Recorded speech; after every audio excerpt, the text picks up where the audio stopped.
മറ്റു വാർത്തയിലേക്ക് നമുക്ക് പോകണം. കിടക്കയിൽ മൂത്രമൊഴിച്ചെന്ന് ആരോപിച്ച് 5 വയസ്സുകാരിക്ക് നേരെ ക്രൂരത. പാലക്കാട് കഞ്ചിക്കോടാണ് രണ്ടാനമ്മയുടെ ക്രൂരത. കുട്ടിയുടെ സ്വകാര്യ ഭാഗത്ത് ചട്ടുകം ചൂടാക്കി പൊള്ളലേൽപ്പിച്ചു.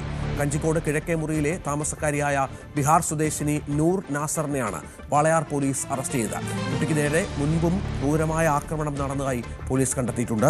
പ്രജിത്ത് വിവരങ്ങൾ പങ്കുവെക്കും. പ്രജിത്ത്, എങ്ങനെയാണ് പോലീസിലേക്ക് ഈ വിവരം എത്തിയത്? മറ്റു കാര്യങ്ങൾ എങ്ങനെയൊക്കെയാണ്?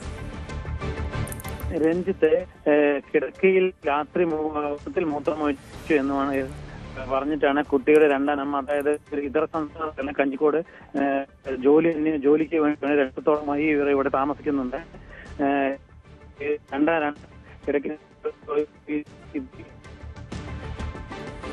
പ്രജിത്ത് വിവരങ്ങൾ പങ്കുവെക്കുകയാണ്. ചില സാങ്കേതിക പ്രശ്നങ്ങളുണ്ട്. ഏതായാലും ഈ കുട്ടിക്ക് നേരെ അതിക്രൂരമായ പീഡനമാണ് നടന്നത്.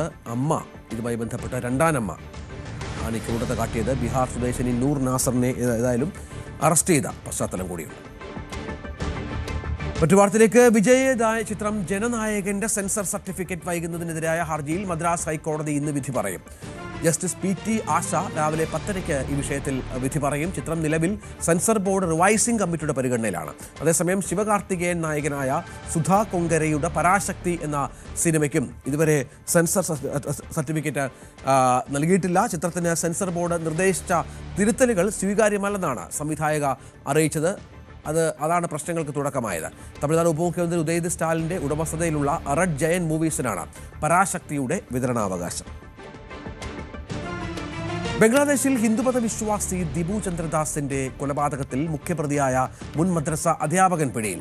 ധാക്ക മെട്രോപൊളിറ്റൻ പോലീസിന്റെ പിടിയിലാണിപ്പോൾ ഇയാൾ. യാസിൻ അറാഫത്ത് എന്നാണ് ഇയാളുടെ പേര്. മൃതദേഹം വലിച്ചിഴച്ച് തീ കൊളുത്തിയതിൽ പ്രധാന പങ്കുവഹിച്ചത് യാസിൻ ആണെന്നാണ് വിവരം.